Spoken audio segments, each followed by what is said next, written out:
You got a question? Thanks, Matt. Just obviously extremely happy for our team and our fans. The fans were absolutely fantastic again tonight, and appreciate that.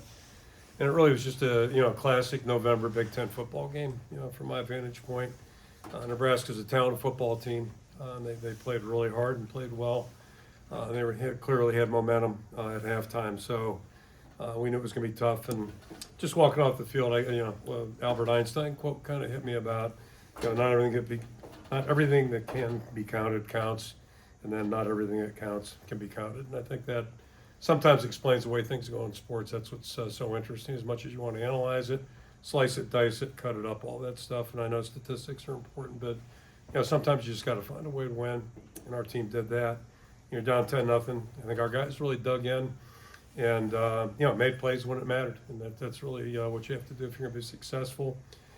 Kept working, starts there, and then they believe in each other too. So big things. And then just a couple of axioms that we always talk about with our guys. Penalties, I think we had one tonight.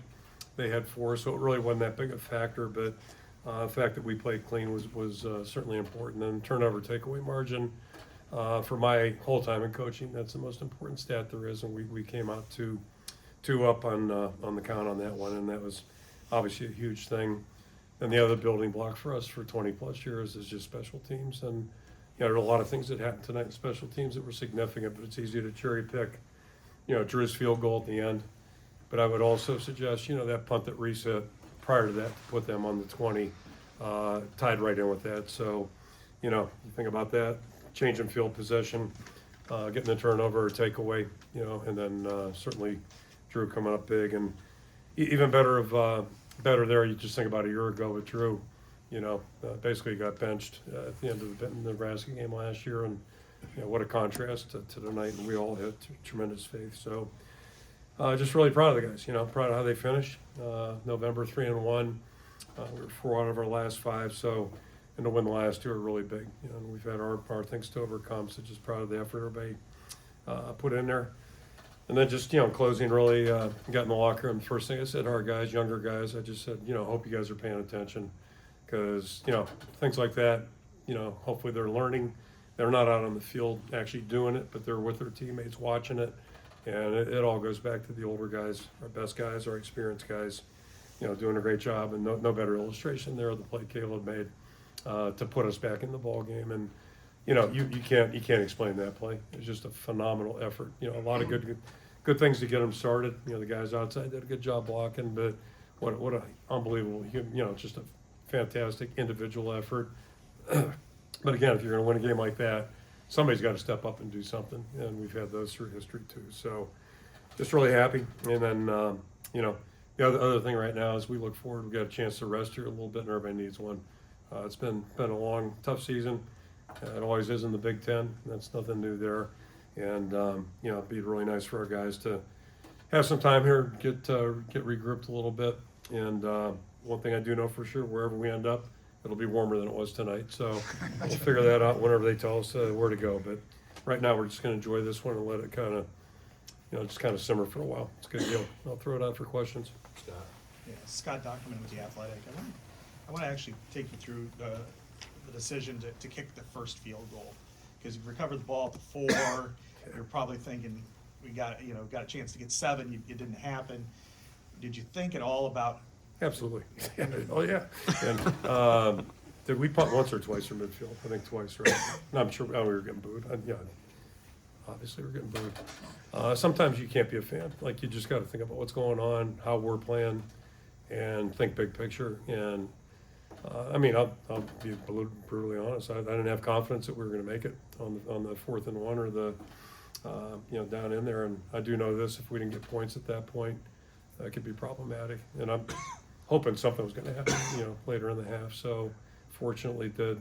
So that will be forgotten by a lot of people. But sometimes you just got to play your gut and go from there. But hell yeah, I wanted to go for it, quite badly. Tom Kakert, Hawkeye Report. After the game, Jay Higgins talked about some disrespect, I guess, that was shown towards the Iowa players before the game, and Coach Rule before the game. Were you aware of those things? What are your thoughts there? I heard some stuff in the locker room, but I wasn't out there, so I didn't see it, and really can't comment on it. There is certain etiquette, pregame etiquette, most people follow, and but I didn't see it, and I don't think we have any film of it, and quite frankly, I'm not too worried about it. I'll just say this about Jay Higgins, what a football player, what a leader, and he's got tremendous integrity. So, if Jay tells me something, I'm on board with it. I'll interject one of the other guys. It's one of our best guys on our team. Also told me that he tipped the ball on the one where I burned a timeout. And it turns out that wasn't true. So, you just never know how it's all going to go. But it cost us a timeout. So, but I tend to believe my players are our players. Yeah. David. David Eichel, HawkeyeInsider.com. Kirk, I think before the season we talked about Drew's kind of ascendance and fighting back after last year. As you mentioned, he got benched.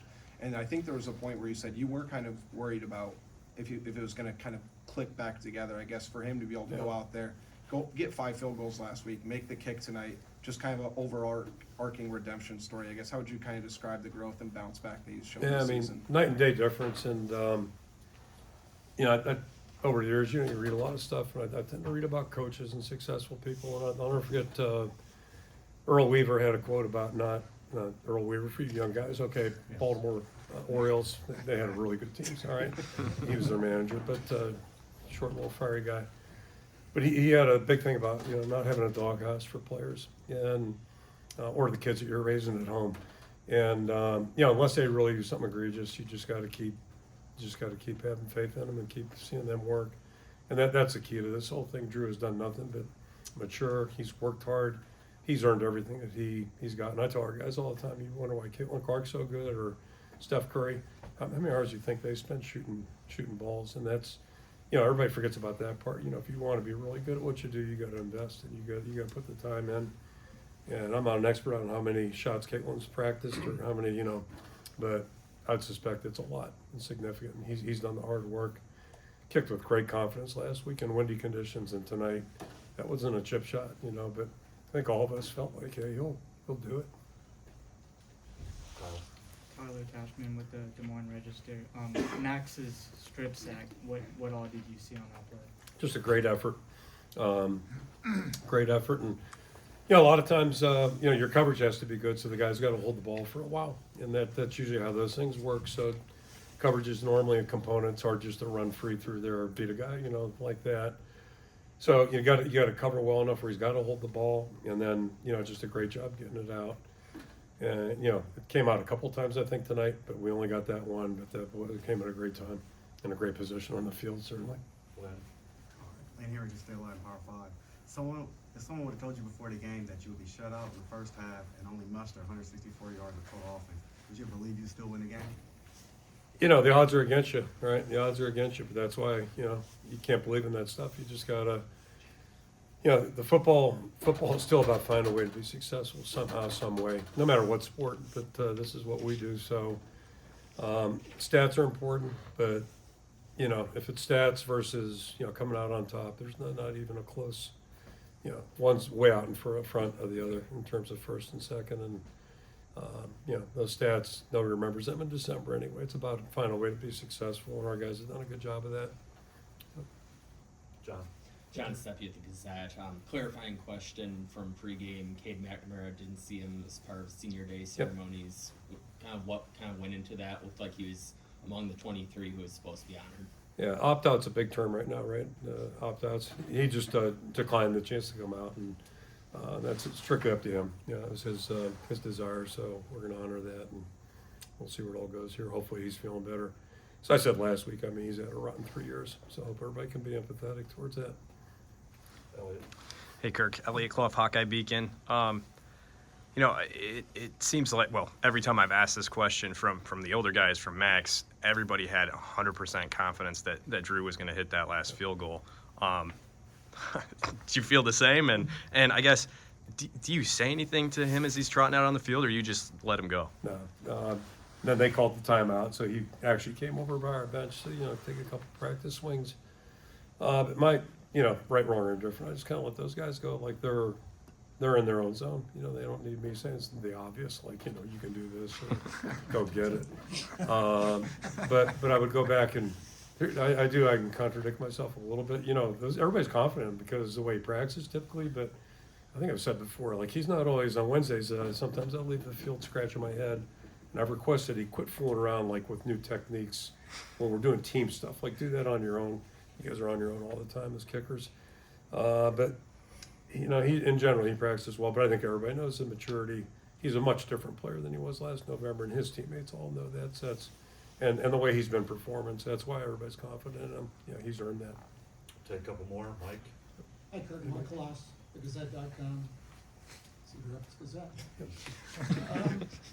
These walk-off wins with field goals have become pretty common for you guys in recent years. What separates winning a game like that and winning games like that as opposed to not? Yeah, I'm not comparing us to anybody else. Just don't want to qualify that statement, but I think winning in November, and I think, you know, tight games, and those are both things you have to do if you're going to be any good. To me, a big part was just mental toughness and being able, like tonight, nothing was going well. Basically, we were playing pretty well in defense, and then, you know, they get that drive for a touchdown, so all of a sudden it's 10 instead of 3. And, you know, quite frankly, at halftime, there wasn't a lot to be enthused about, just in general. But, you know, nobody let that get to them, and that was 30 minutes, and, you know, the point was we still got 30 more minutes. And I doubted we were going to go out there and just start, you know, running up and down the field and, you know, playing with great proficiency. It would have been great if that happened. Can't count on that, so you just got to keep finding ways to win. But it all starts with guys playing tough, and they got to play with great effort. And you got to have some belief in there too. And that's across the ball, you know, offense versus with defense and defense with offense, special teams, and, you know, we work with really quality people, so that I think it's a little bit easier, and I go back to that point I made earlier. Our best guys got to be our best guys, and they, you know, it doesn't get any better than Jay Higgins. It doesn't get any better, and, you know, go right down through all those seniors. And then, you know, look at a guy like Caleb, who a year ago was up and down, a little hot and cold, and he made the play of the game tonight, or one of the plays of the game, and just the maturity and the growth that we've seen in him a year later too. We talked about with Drew, but I could say the same thing about Caleb. It was just such a phenomenal play, and you can't draw that one up. It's just a guy doing something extra, and that's how you win games like this, because it was tough tonight, really tough. Chad Lights, Dakota Des Moines Register. Real quick before I ask my questions, Brian Allen was a surprise injury. Is that a serious thing? Or? Yeah, so he's been, I don't want to say nursing, but he's been playing with something that's been problematic, and he decided this week he can't go any further. So he's got a couple of surgeries waiting for him. One will be sometime next week, I believe, and then, you know, another one in January probably. So he'll be out this spring, but it was all medical. Out for the bowl game. Okay. Yeah. And then I just want to ask about Jackson Stratton, which Yeah. has been the hot topic lately here, Yeah. but hadn't been asked about today. Like, was Brendan available, or was he kind of emergency only? Yeah. And how did you feel? Emergency is a strong word, but he was available, but not mobile, early mobile. Yeah. You know, he's still sore, and I don't think the medical staff thought he'd make it this far, but he Yeah. had a good week, other than, you know, just how long would he last, that type of deal. So perfect scenarios, keep him out. And then, you know, the one thing I'll circle back to Jackson, clean, no turnovers, right? And, you know, he's touching that ball I think he dropped the first snap of the second half. That was not real encouraging. But you know, he just kept in her and gave us a chance to win. Last question, Dan. Yep. Coach Dan Stacy, I'll come back to you. Sportscast Media. Yeah. I know you may not want to talk about this, but you're one win away from tying Woody Hayes. How do you feel about that, or have you thought much about it? I haven't thought much about it, and I can tell you, I just wish it would happen. If it's going to happen, I wish it would happen. Only so everybody would quit talking about the damn thing, because it's I never got into it for this, and it's like, you know, there's an old movie, Being there. I'm going way back, like early 80s or in the 70s. Peter Sellers. I've seen it. I got to go back and look at it, because I thought it was a cool movie. Chauncey the gardener, right? Got hit by the Queen's car or whatever. Next thing you know, he's like the advisor to, and that's my life story right there. Like, I'm a line coach and ended up being here. So if it does happen, it's actually be kind of amusing. Like, how the hell did that happen? Get it in the bowl game. Yeah, it'd be amusing, but we'll see. Last question, Scott. Yeah, I wanted to ask you about Caleb Johnson. Scott Dockman with the I Athletic. know you're I wanted to ask you about Caleb because, you know, that was his 10th touchdown of 20-plus yards. And, you know, from where he was on opening day and where I guess you were on opening day to today, Yeah, how about that? Yeah. We were both sitting in the penalty box, weren't we? It looked like he could have gone either way. That a Yeah. lot of players just, oh, forget it, I'm done. You know. But he chose the other route, and he's always been effusive with his praise of his teammates. And Yep. I guess, can you speak to his maturity over 3+ months, Yep. and then also his immense talent that he's displayed this year? I'll go back to that Earl Weaver thing about dog houses, you know, and he's always been a great young guy. He just need a little bit more guidance maybe and some firmness, and that's our jobs, and like it or not. And maybe in this day and age, that's not popular, but my theory is most good players, the ones I've been around for 40-some years, most good players want to be coached. Sometimes they have a funny way of showing it, but they want to be coached. And his teammates were supportive of the plan. And the most important ingredient of everything was Caleb's a quality guy who wants to be a really good football player. And boy, he's demonstrated that week in and week out. His consistency and performance has been great. He's the same guy. You guys don't get to see him during the week. Same guy in the practice field. He's upbeat, positive. So, you know, any ups and downs that we may have gone through, boy, it's been worth it because it's just so fun to see him be confident and be, you know, act like a football player, like a real football player. And, you know, that play he made tonight, I don't know if that was you, Matt, or somebody in there said it was like DeJean's play, except this one counted. It counted. We got the points on the board. And, but what a phenomenal effort. And that's the same thing with Cooper's thing last year. So to see that part of it is really, it's gratifying, and just so happy for him and his success and appreciative. Okay. Okay, thank you guys. Thanks, Have a good- Kirk.